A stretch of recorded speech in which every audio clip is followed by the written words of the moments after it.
I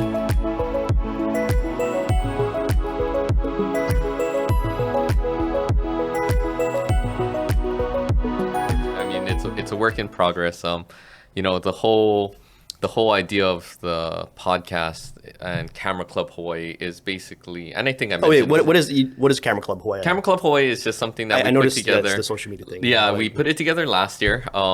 This podcast was a thought 2 years ago, and especially during pandemic, right? Okay, what are we going to do now? Yeah. We have all this free time. Let's do something. We put together a podcast, and it was really extravagant. We had lights, cameras, hosts. We went with our photographers. We followed them around. It became a really big production that it was hard to get off of the ground. So in this round, we were just like, okay, let's dumb it down. Oh, okay. Let's keep it simple, and let's just do it. Let's get these guys in. Let's talk story, and let's see what we got. So Camera Club Hawaii is basically that podcast. Just trying to build a community of photographers here in Hawaii. There's a lot. Yeah, I mean, obviously. Yeah, there are a lot. There's a lot. Whether or not they're more now. Season, yeah, right. Especially with the iPhone. Yeah. We want to aim this at seasoned professionals. We want to aim this at amateurs. We want to aim this at your pro consumers, or anybody who's just interested in learning about some type of photography, whether it be food, sports, street photography. We had another photographer in here the other day talking about automotive photography. Is it that girl, right? Yep, Candace Izumi. Candace, yep, Raiden, 75. And that was super fun. We had John Hook in here the other day talking about John. surf and water. Nice. So it's it's slowly growing, and so Camera Club Hawaii is basically that entity. Okay. Expressions, our studio is kind of the brick and mortar. We do portraits, sports, and tons of school pictures, and we kind of wanted to separate it to make the podcast its own entity. So that's how we came up with Camera Club Hawaii. But the clips that I saw on that Instagram were under the expressions. They were under expressions, so slowly up. So we're slowly going to, because we have, I mean, it's not a lot, but I think we hit 3,000. All 3,000 followers. Yeah. So we're there. So slowly we're going to start to separate the two accounts. But for now, since we have most of the traction under expressions, we're going to start to post to that, and then slowly create Camera Club as its own. Okay. As its own. Yeah, branding is tricky business. Sometimes. It's tricky, and it's one of those long play kind of businesses. Yeah. I mean, in one way, especially if you're utilizing your current social media account. I mean, you kind of got to make that call of do you utilize your current engagement numbers and like to boost your other content that's not necessarily related but sort of related, and kind of how do you manage that, or what one might think the algorithm is going to interpret your behavior in terms of when you started to transition from shooting in 2013 shooting the things that you liked, or the models. How did you make that transition shooting food and figure that algorithm? Yeah. Hey, you know what? For me, food is it? Like that was. I mean, that wasn't really me changing brands or anything. I mean, that's always me. Like I never, unlike some other people who's. I mean, not that this is a bad thing. Like some people like have separate accounts for different niches of things that they shoot. Like I don't have time for that. I just have one. This is just the one. It's the one, the island bag one. That's it. And so I, like around 2014, 15, about a couple years into it, I thought, it'll be fun seeing how to min-max this and see what can I do to be more popular on the internet. Everyone wants to be more popular on the internet, I guess. And I was using some analytics apps to see who was liking stuff and at what rate. And it just was apparent to me that the food stuff, even though I didn't really post it that often, was by far more engaging than hot girls for whatever reason. Interesting. I mean, I love food. I need it. Okay, I like hot girls better. I'm not gonna. It is what it is. I think at the time too, one piece of feedback that I would get from guys was that, because at that time I think Instagram could still, when you looked at Instagram, you could see what your friends liked too. So some guys would be like, oh, I can't like all these pictures of hot girls, all these like thirsty images, because my girlfriend can see that I liked it too. Then I get in trouble. I'm like, oh, okay, that makes sense. But I'm sure there's other reasons too. I mean, food is more universal. I mean, everybody needs to eat, got to live. And, some people were asking, oh, where is that? How do I get there? What, is it good? More and more people were asking me for my opinions. And I was like, okay, well, I mean, this seems like an interesting thread to tug at. So I just kept going with that. Before we keep going, yeah. Thank you guys for joining Camera Club Hawaii. We're here with Reid, Island Bag, great foodie photographer. Oh, thank you. And he's already started talking about his experiences and how he's gotten to be where he is. And thank you for joining us. Really appreciate that. Oh, no. Thank you for having me. I always pass by the studio when I'm walking around this mall. I'm like, oh, I wonder what's in here. But now I know. Here it is. And here it is. Yeah, thanks. Thanks for, again, coming by. And, again, to keep on carrying on with that conversation, how do you feel that you kind of jumped in this game when the whole foodie, when that term came to be, with all these influencers on Instagram now? Foodie is a thing. It's a person. It's a person. It's a type of kind of influencer. Do you think you're one of do you think you're like one of those first few founders that foodie? Well, I mean, there are people doing it before me too, and a lot of people who were just doing it. There was what would the characteristics that would describe a foodie. Existed long before that it came about as a term. So I've always liked food, but now that I've been immersed in this industry a little bit more, I have a greater appreciation for food, and I have a greater appreciation for the people who make it, the people who serve it. The farmers who grow it, who catch it or raise it, that whole ecosystem. And actually, in doing so, it kind of made me also appreciate more how hard it is for like the local industry to actually make that work when there's so much pressure from the outside world to, just do the chain thing here and then this is just economics. You just push out all the local businesses. Right. But now that I see all the work that goes into it, from growing the crops to to preparing it to finishing, the whole process is crazy and so complicated, and it amazes me how our local businesses here can make it work and still striving and still doing great. Definitely that. Buy local, support local. I think that's very strong here, especially in Hawaii. Yeah, it really opened my eyes about that stuff. With not just shooting the final product, we all see that final product on Instagram and on social media. But how has your experience, how has that taken you to see the whole process, like from farm to table? So to speak, yeah. Well, it's just by networking, just going through the whole process, and also working with other organizations like Food and Wine Festival. Have you ever been to one of those? Those are really fun, right? Yeah, really fun. So I mean, I shoot photos for them too, and I get to meet all kinds of chefs from all over the world, and the farmers too, and I get to see the tour of the farms, see what they're growing, and it's really great. They're great people.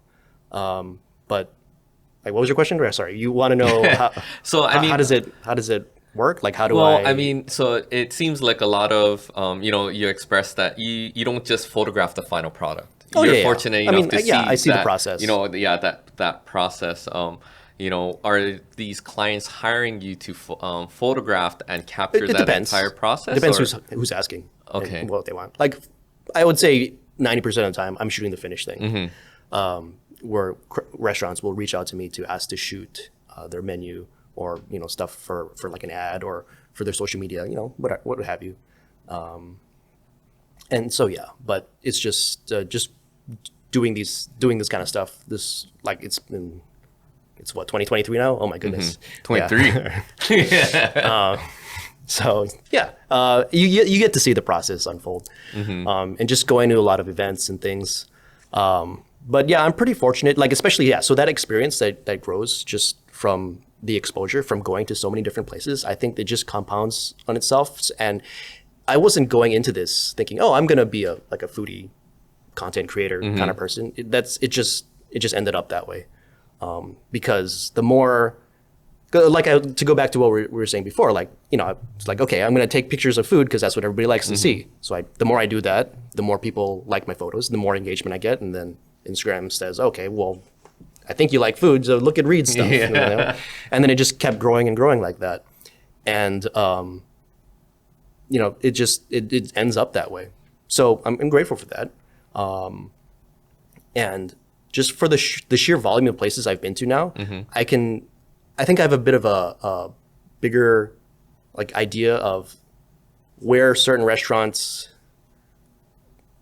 like are ranked, like compared. I think I can have a good idea of like what's good and what's not so great, and what's like okay, and what's worth your money, what has a good experience. So you're able to provide that knowledge and that feedback to anybody who's following you as well, not just, hey, look at this cool shot that I took. Yeah, but because it actually tastes good, and everything I post, like I take in a lot of pictures.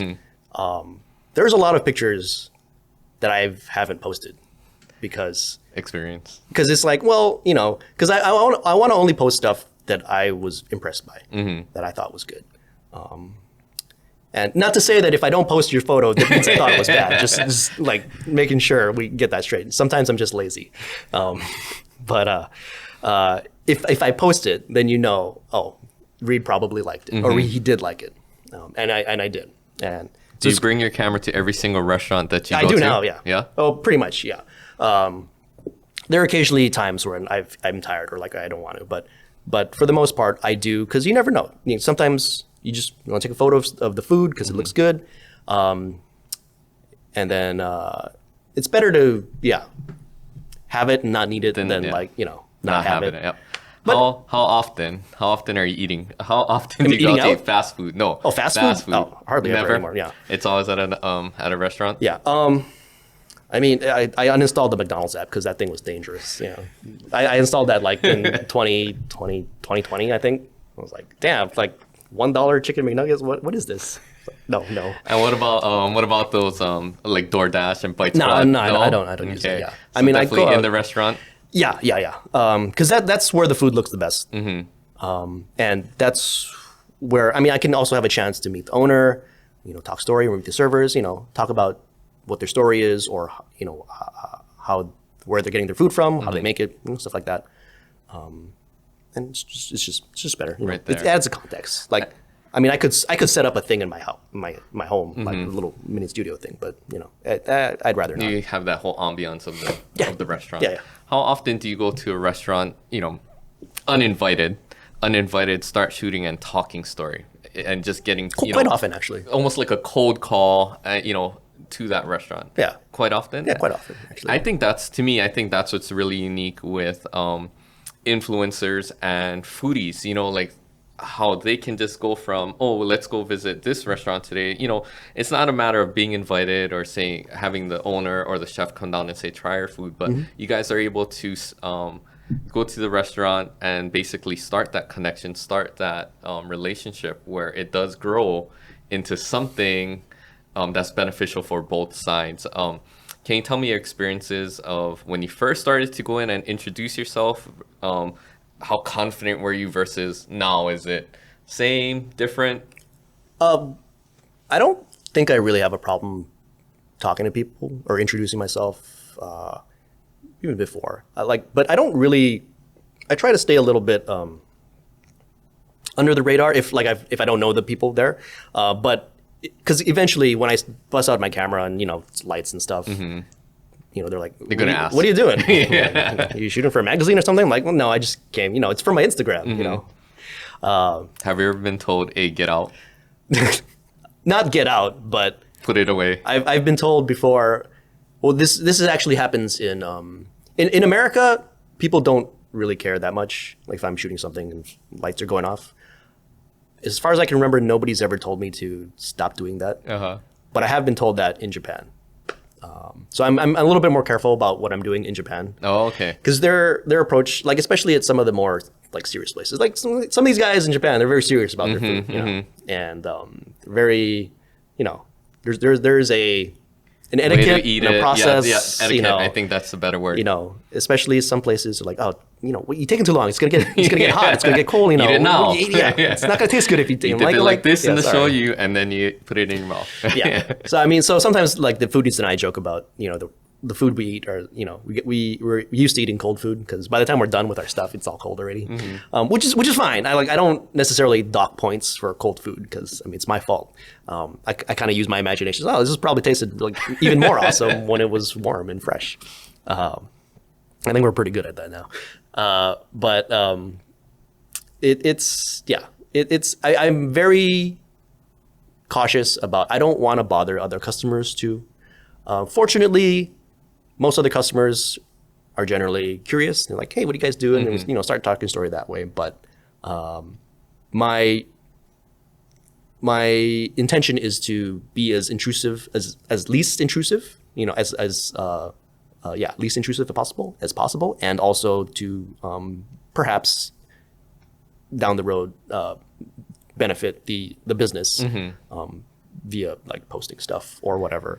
Then if I strike a conversation with the business owner and I like him or her, and I think they're doing good work, then I'll say if you want to repost the photo, fine. If you want to like use it for limited things, uses, then I'm like, go ahead.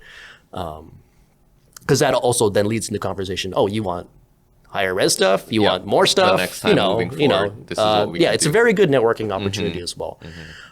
Get that foot in the door with the social media angle, and then not always, but it does lead to jobs. Right. Fairly often. Anybody who's watching that wants to start to get into becoming a foodie, or making food shots their primary job. That interaction that you have with the chef, with the owner, is there any suggestions that you can give to them as far as what to present, how to present it, and what chefs and owners are looking for in the restaurant industry? Well, you gotta make the food look good. That's quality. Yeah, that's first and foremost, and it's not necessarily that hard to do that. You gotta understand light, but gotta understand that some places have crappy lighting, so you need to know how to adapt to that, either by bringing your own lighting or finding an area with better lighting. That's better ambient. But yeah, then because that goes a long way into making the picture good. And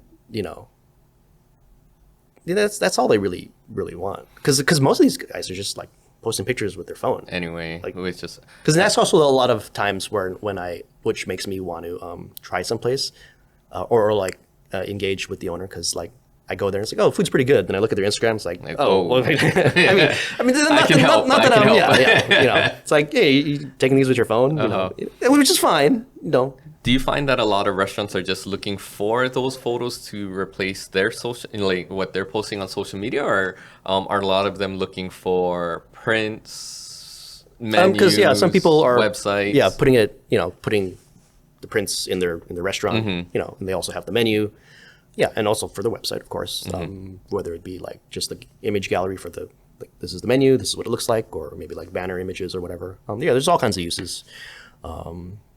But yeah, especially the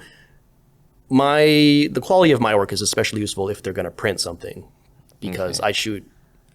I have a lot of megapixels at my disposal. What are you shooting with currently? The Fujifilm GFX 50S medium format. Nice. You and Tony were talking about that in the last one. Right? It's like, oh my, it's so affordable, medium format. It's like, yeah, it is now. It is. Yeah. It's better than a $40,000 like phase one or whatever. And I bought, like, right when Fuji announced that camera, I was like, fuck, I got to get this camera. Yeah. That was what, like 2017?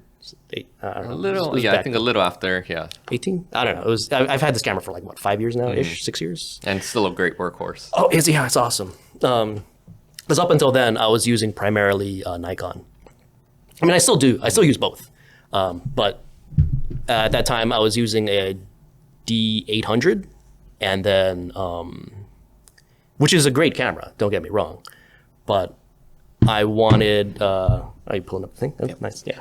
I wanted more megapixels, and I wanted. I just basically needed more megapixels for the kind of demands that clients were wanting. As far as they were looking for bigger prints.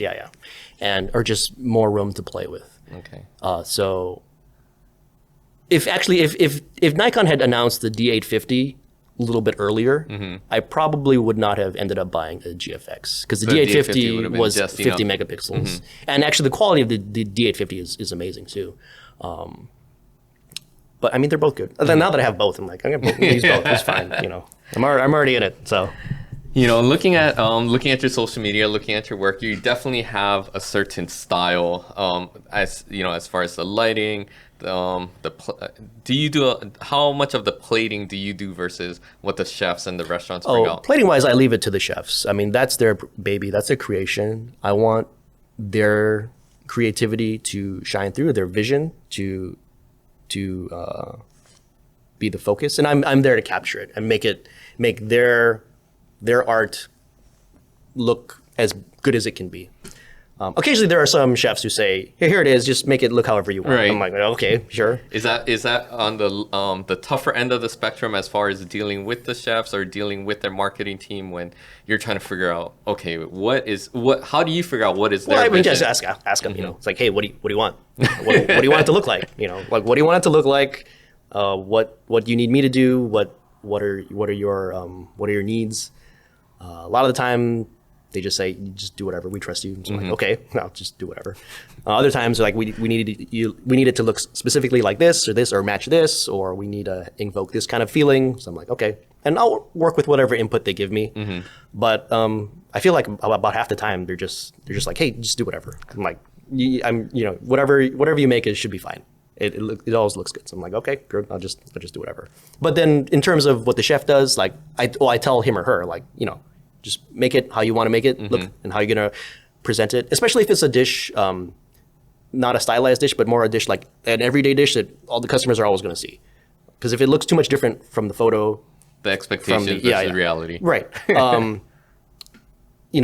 Especially the ingredients. Like, I want them to make it. If it's gonna be like representative of the menu, then, for example, then okay, it's gotta have exactly the same things that's gonna be on it. I mean, you can make it like take a little bit more time to place things nicely, but in terms of what's in it, that's got to be the same. If we're doing something more like some sort of ad or something that's not necessarily a menu item, but just to showcase the restaurant or like how cool they are or whatever, just something cool, then go wild, do whatever you want.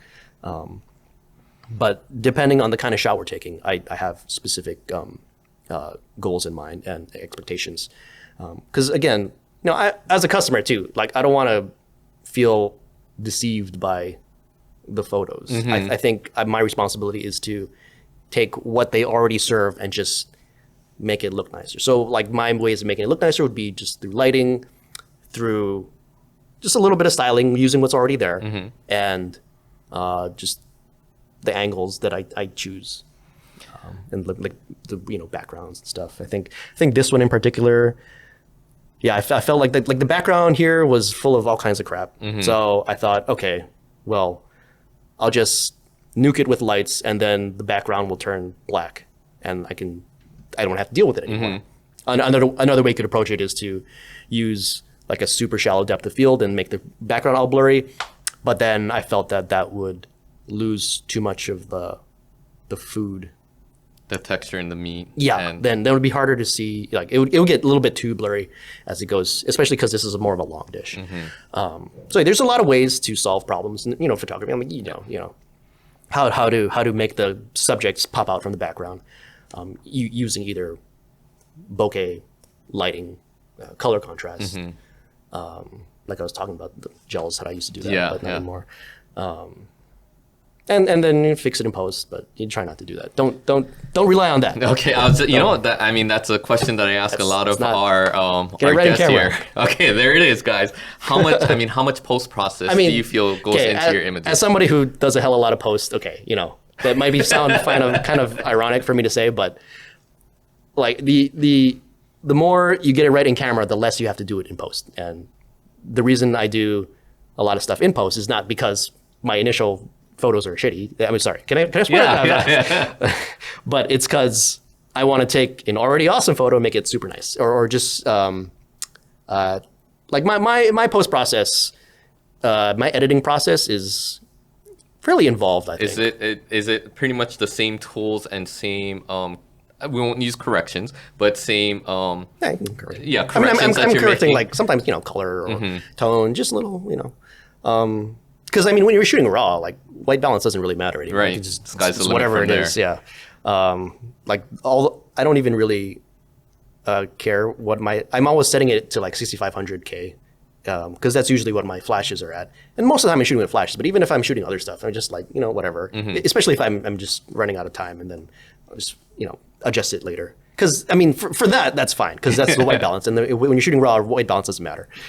It's more or less. But you want to nail the exposure. You want to nail the framing to some extent. If you have a lot of megapixels, it doesn't really matter that much. But yeah, mostly exposure because then, I mean, we've come a long way with dynamic range, but your sensor still only gets, like, I mean, the GFX is what, like 11 and a half stops of dynamic range-ish, Yeah. I think, usable.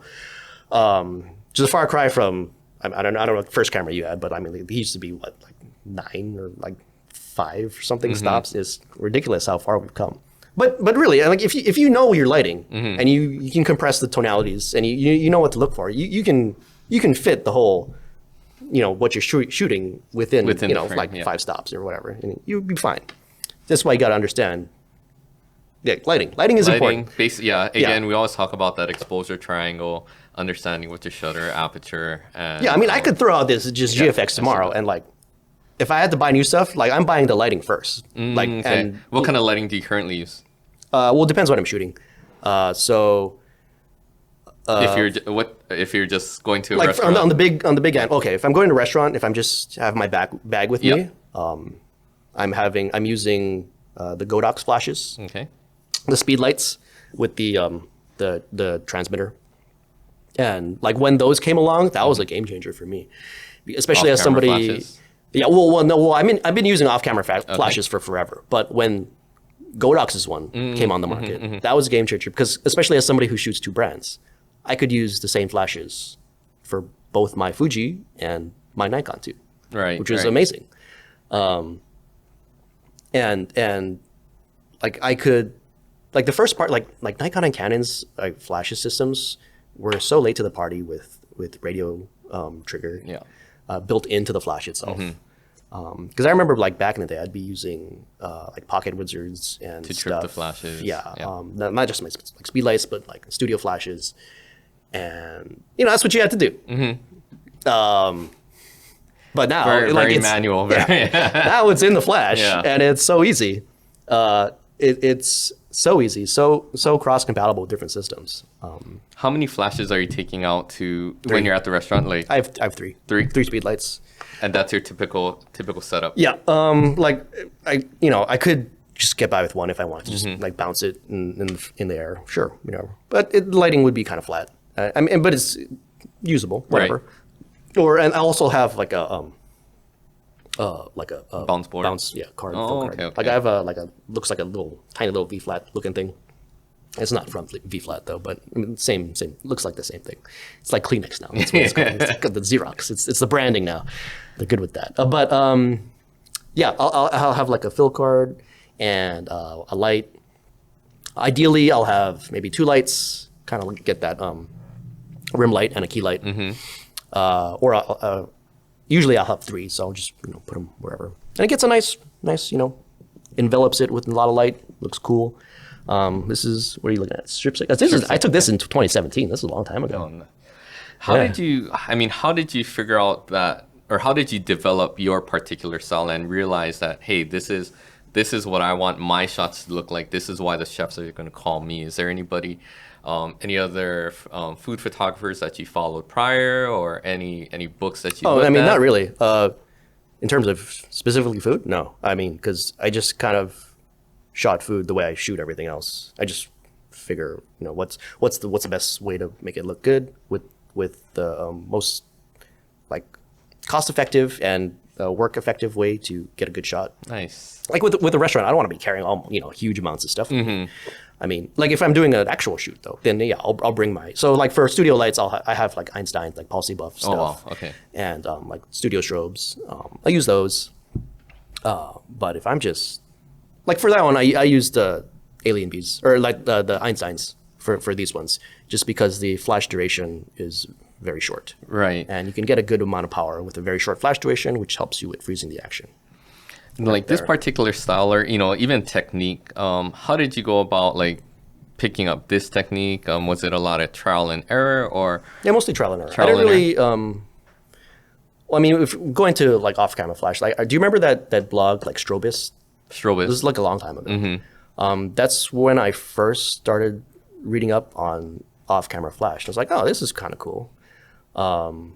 And so back then I was doing it with like manual, like Nikon, like the old shit. I was like buying used stuff. I mean, I was poor back then, so I didn't have any money. I I had to work with, you know the struggle, right? I mean, now it's better, but you kind of cutting your teeth using used gear, old gear, trying to just practice the fundamentals.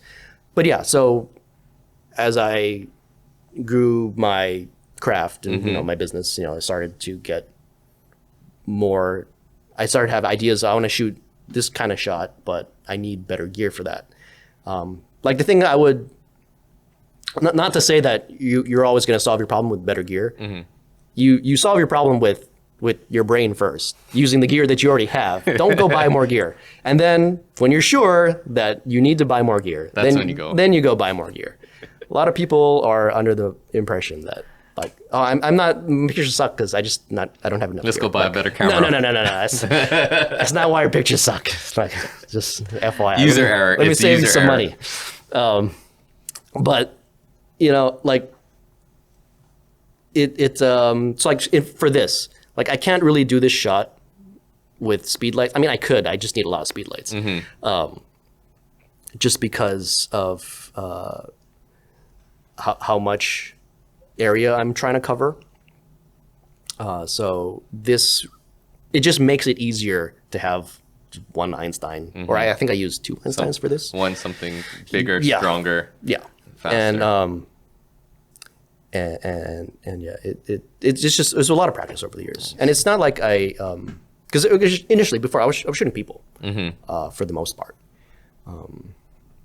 and because like actually when I first started doing this for a job, I was doing mostly wedding stuff. I think a lot of people here start out doing wedding stuff. Yeah, and then I got tired of that. It's like, oh, let's try like commercial fashion stuff. So I did that.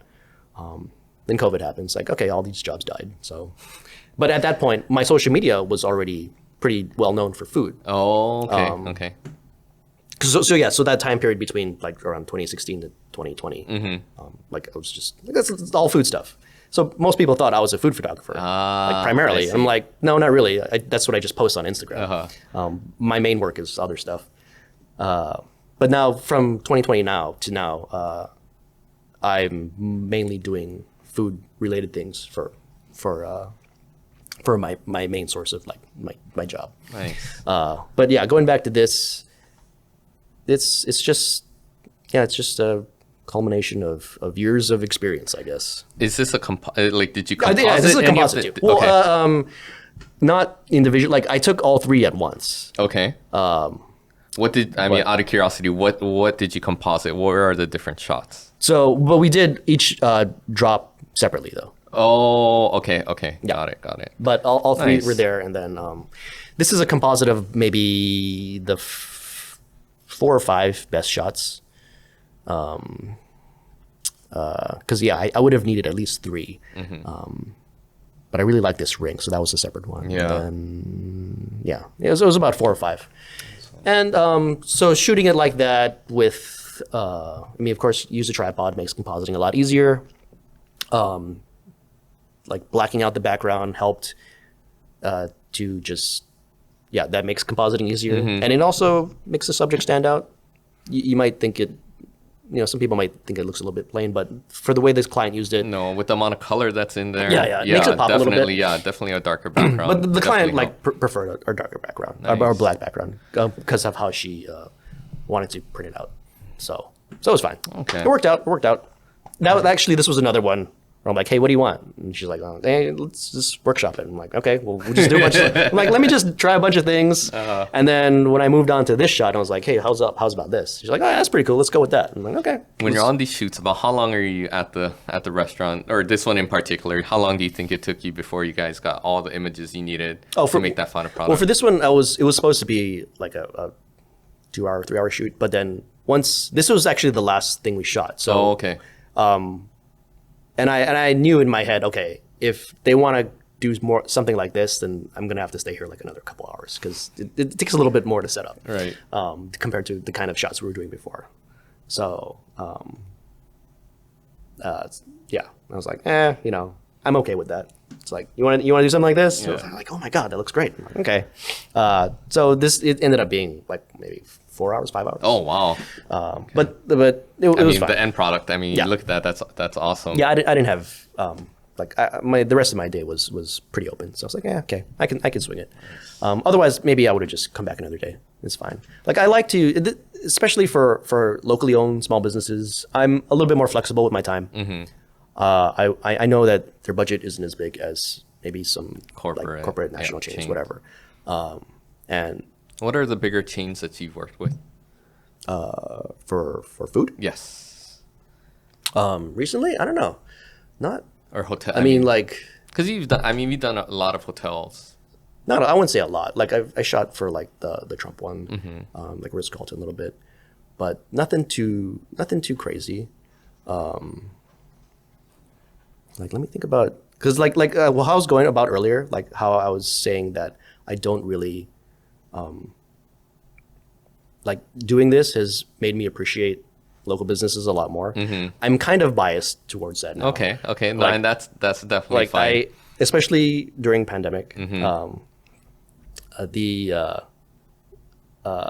When I saw how much like our local restaurants were suffering, I kind of did a lot of work basically for free for them, for a lot of people, just so that they could get back. I mean, because they had nothing. It was like some guys were like on the verge of closing down, and some of them unfortunately did. Yeah, and especially after the pandemic, a lot of but actually, speaking of big clients, like Sears was one of my clients. Like they're donezo's now. Oh man.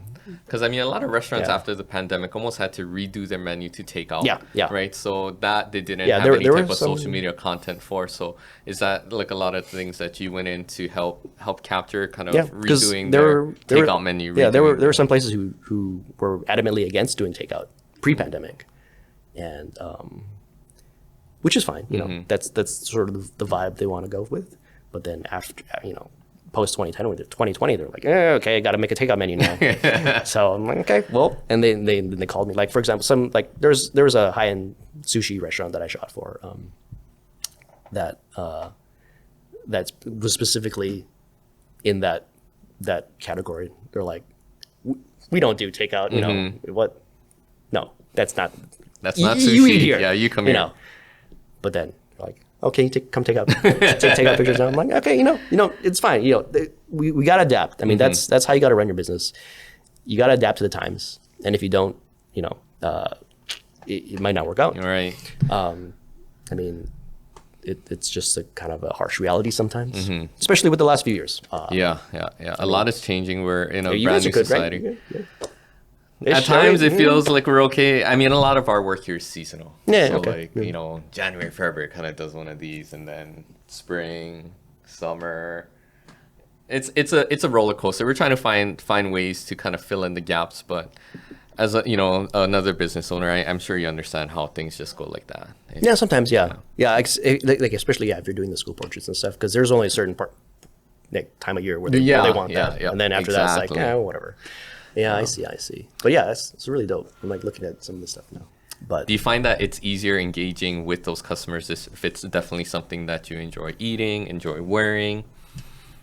What do you mean? Like, as far as getting that final product, do you find it easier? Oh, if I like it? If you like it. If I'm already wearing it a lot or using it a lot or eating it a lot, then yeah, it's totally fine. So actually, a lot of times before I take on a client, I want to make sure to try their food first. because I mean it's not necessarily a deal breaker if I think it's just okay, but it's better for me the creative process if I'm taking a picture of food which I know is like fucking delicious.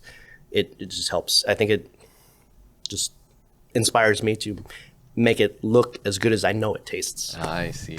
But you know, that's part of my pre, consulting process. Before I take other clients on. But and also I try to help them. I give my feedback too. Like, I don't just take the pictures. I think I have a better understanding of what I like flavor wise and what people around here looking for. Nice. And I'll try to give that feedback to the business owners as well.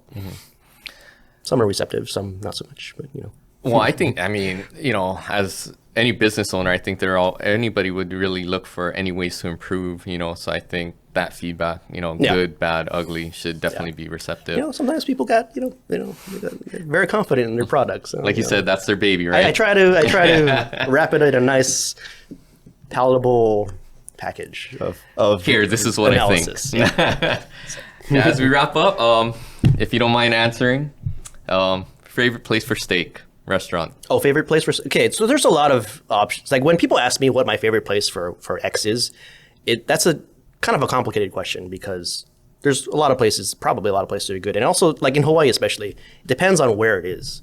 Because when I'm choosing where I'm going to eat, a lot of times my first priority is, okay, how far am I going to have to drive for this? You all know, you don't want to drive it might be really good 30 minutes away. You don't want to drive 30 minutes away, probably, unless you're grew up in LA or something. I don't know. But so yeah, I try to, in my mental directory of good places to go or places I would recommend to people, like I have it's kind of split by geography, like what part of the island is it in? So like, for example, like in town, I would say, well, we were showing pictures from Strip Steak earlier, but yeah, like Strip Steak is pretty good. It's a little pricey though, a little pricey, but they're good. But also in Waikiki, Aloha Steakhouse, I really like that place because you can wear aprons that have bikinis on it. It's fun. It's very fun, and like they put it on it sizzles and like they it's great. Also, if you don't mind going to Kailua, Gas Lamp has a really good steak. Okay. It's at Speakeasy in the Kailua pub town, and it's like a bar it's like a restaurant within a little bar. I don't know if you've heard of this place. It's really good. Like they give you you can get like a Wagyu tomahawk steak. They hang it from a rack and they melt butter over it and butter drips over the steak. So that's a nice experience. And I think I have a picture of that in the Google Drive I sent you. But that place is really good steak. What about sushi? How much you want to pay though?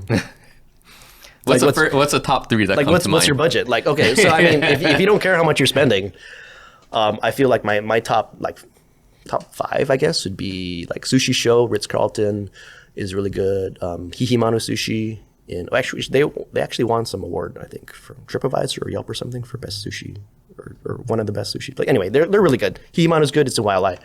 Onodera is pretty good. Maru is pretty good. And then you'll pay a lot for that.